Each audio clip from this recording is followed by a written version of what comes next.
There comes a point where holding on hurts more than letting go. You've tried, you've given, you've explained, and yet something inside you knows it's time.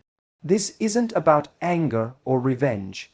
It's about choosing peace over pain, clarity over confusion, and yourself over someone who couldn't meet you halfway. Letting him go isn't the end of your story.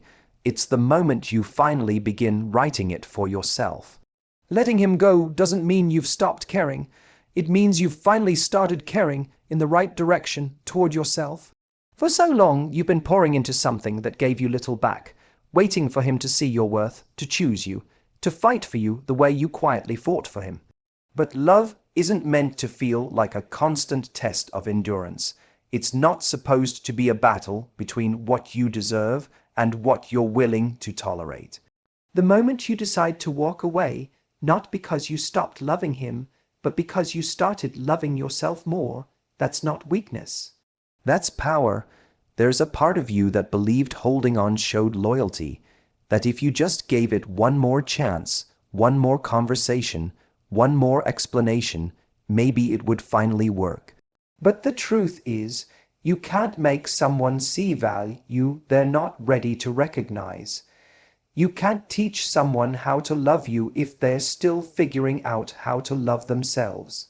And you can't keep setting yourself on fire just to keep the connection alive. Letting go isn't losing the fight.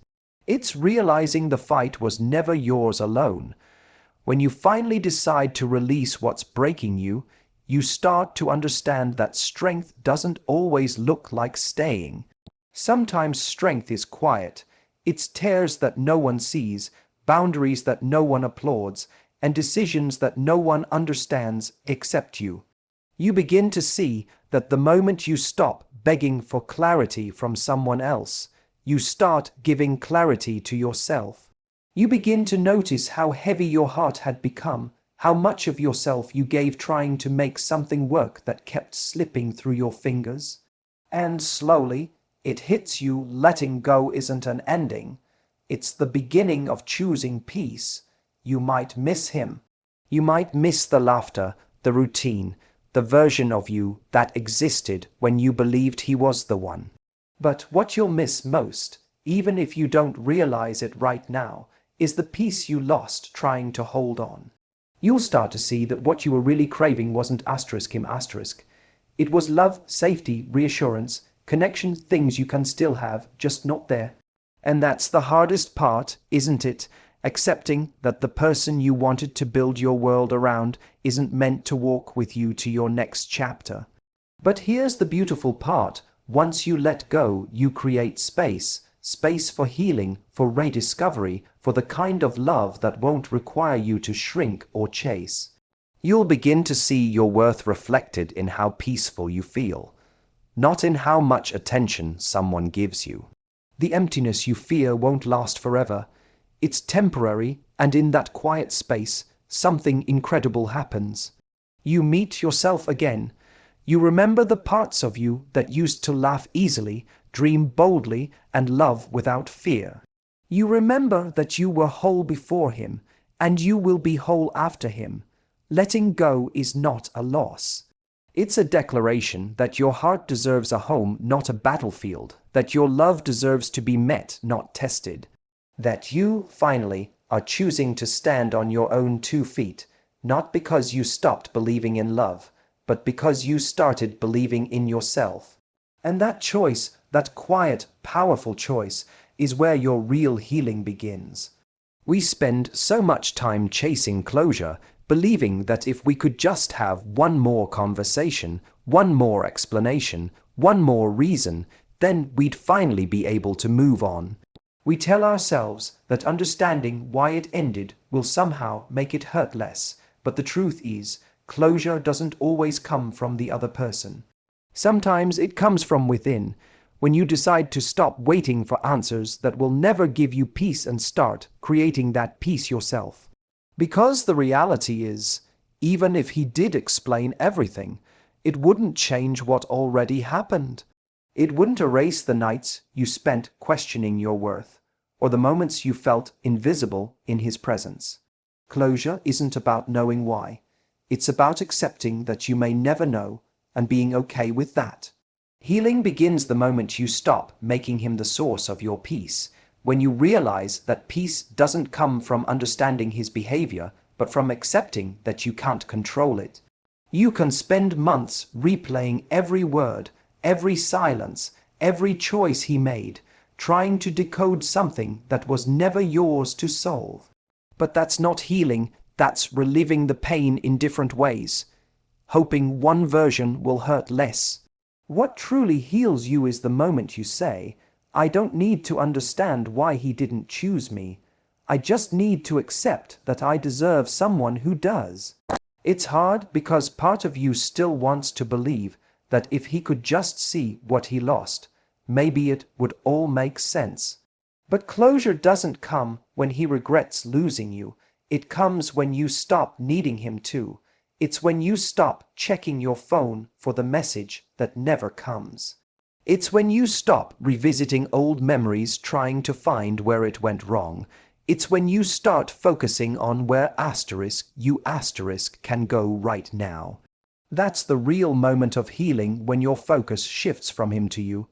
And yes, your mind will fight it. It'll keep searching for answers in the dark, because that's what pain does, it craves reason. But the truth is, peace isn't found through logic. It's found through acceptance. You don't have to make sense of everything to move on. You just have to be brave enough to stop giving energy to what confuses you, and start giving it to what restores you. Because every time you seek closure from someone who hurt you, you're handing them the keys to your healing. And that's not where your power belongs anymore. You might not realize it yet, but choosing peace is one of the most powerful decisions you'll ever make. It's saying, I don't need his explanation to validate my pain. I don't need his approval to heal from it. You begin to see that peace isn't a reward you earn by getting answers. It's a boundary you set by walking away. And in time, you'll look back and realize that not having closure was a gift, because it forced you to close the door yourself. It made you stronger, wiser, more in tune with your intuition. It taught you that healing isn't something someone gives you, it's something you claim for yourself. One day, you'll stop thinking about what he didn't say, and start feeling grateful for what you finally understood, that you don't need someone else's clarity to create your own. You'll stop asking, why did this happen? And start saying, thank you for showing me what I deserve. Because in the end, the peace you find on your own will always be more powerful than the closure you were waiting for. Love should never feel like a competition for someone's attention. It shouldn't feel like you're constantly trying to prove your value or earn your place in someone's life. Yet so many of us fall into that pattern, giving, explaining, waiting, hoping that one day they'll finally see what we've been offering all along. But when love becomes about convincing rather than connecting, something essential is lost. Love should lift you, not exhaust you. It should give you space to breathe, not make you feel like you're walking on eggshells trying not to lose it. When you're in something where you always feel like you're trying to measure up, it chips away at you piece by piece. You start questioning yourself, am I enough? Am I doing too much? Am I asking for too much? And soon, you start accepting less than you deserve just to keep the peace, mistaking that for love. But real love doesn't make you smaller. It doesn't make you anxious. It doesn't make you work for basic things like respect, effort, and communication. When someone truly sees you, you don't have to keep reminding them of your worth. They feel it. The truth is, love that requires constant proving isn't love, it's survival. It's a cycle of trying to earn what should be given freely. You end up losing yourself in the process, molding who you are to fit what they want, instead of honoring what you need. You start showing up as the version of yourself you think they'll love, instead of the one that already exists. And that's how we begin to forget who we are, by spending all our energy trying to be chosen. But love isn't something you chase. It's something you share, and it can only be shared when it's mutual, when it's balanced, when both people show up with equal intention. You deserve a love that feels calm, not chaotic. The kind of love where you don't have to question whether you matter, where their actions match their words, and where you can finally exhale knowing that you don't have to fight to be seen.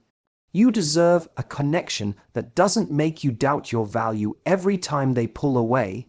You deserve someone who chooses you not out of convenience, not out of loneliness, but because they see you as something irreplaceable. And that starts with you seeing yourself that way first. When you choose yourself, you stop auditioning for roles in someone else's life. You stop trying to win love and start living in a way that naturally attracts it. You begin to set boundaries not to push people away, but to protect your peace. You start realizing that your time, your energy, your heart, they're valuable, and you won't hand them to someone who makes you question that. Choosing yourself doesn't mean you've given up on love. It means you're no longer willing to trade your self-worth for it. There's a quiet power in walking away from what drains you. It's not dramatic. It's not angry. It's simply the moment you realize that love isn't supposed to hurt like this. The moment you understand that what's meant for you will never require you to beg for consistency. You'll feel peace where you once felt tension, confidence where you once felt doubt, and strength where you once felt fear. That's what happens when you stop chasing love and start embodying it. You become magnetic not because you're trying to prove your worth, but because you finally know it. And when you know your worth, you attract people who do too. The hardest goodbyes are the ones that come from love, not anger. The ones where you still care deeply, but you know staying would only break you a little more each day. Letting go of someone you once imagined forever with isn't easy. It's not just walking away from a person, it's walking away from the version of yourself that hoped, believed, and tried. But sometimes, loving someone means realizing you can't keep losing yourself in the process of holding on. There's a certain kind of pain that comes with that truth, but within that pain lies freedom, the freedom to stop fighting battles that were never meant to be yours. When you love deeply, it's natural to want to fix things, to believe that maybe if you give a little more, wait a little longer, or try a little harder, it might go back to what it once was. But love isn't supposed to be something you have to keep saving. It's supposed to save you to hold you, to bring you peace, not pain. And when it stops doing that, no matter how much history you share, you owe it to yourself to walk away. It's not a lack of love that makes you go. It's the realization that love alone isn't enough when respect, effort, and consistency are missing. You see, the heart often lags behind the truth. Your mind might know it's time to let go, but your heart will keep finding reasons to stay. It will remind you of the good moments, the laughter, the intimacy, all the things that made you feel alive. And that's okay. It's human, but eventually you'll have to make peace with the fact that missing someone doesn't mean you're meant to be with them. Sometimes you have to love someone and still let them go, because staying would mean abandoning yourself. When you finally make that choice, the choice to let go, it doesn't feel like victory at first. It feels empty, silent, almost unbearable. But over time, that silence becomes sacred.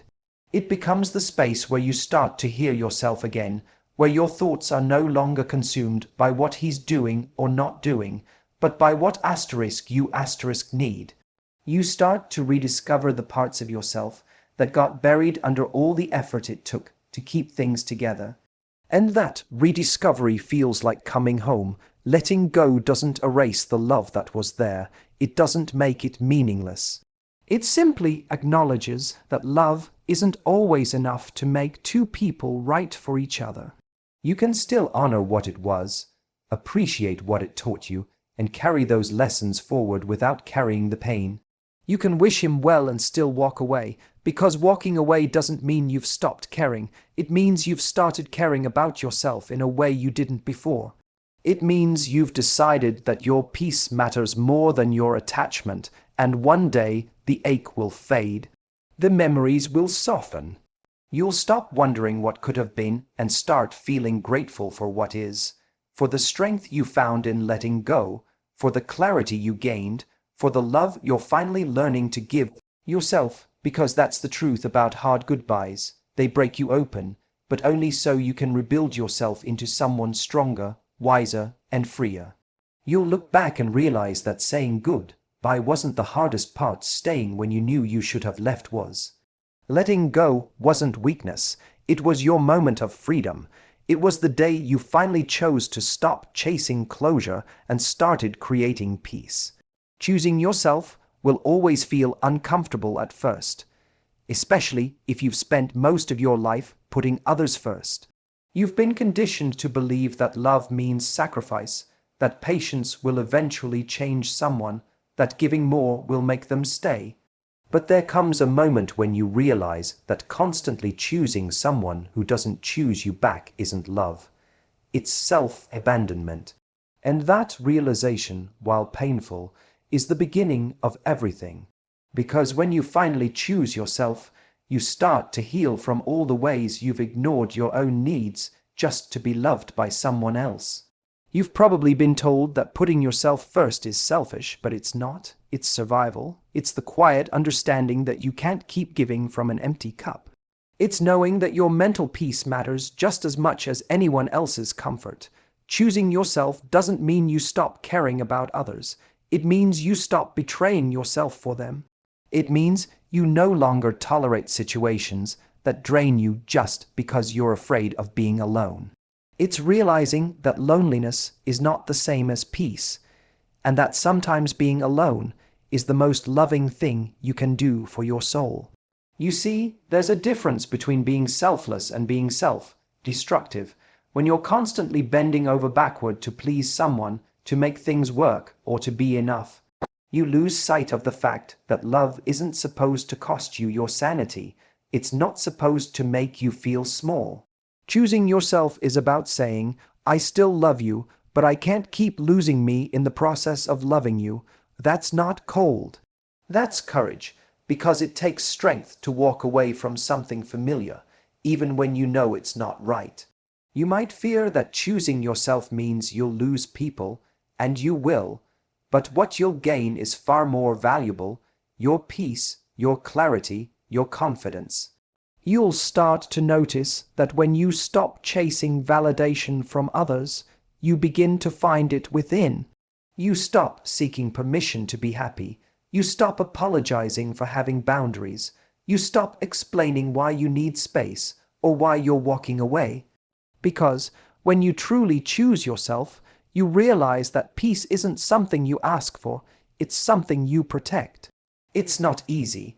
There will be moments when you question if you did the right thing, moments when your heart misses what your mind knows wasn't good for you.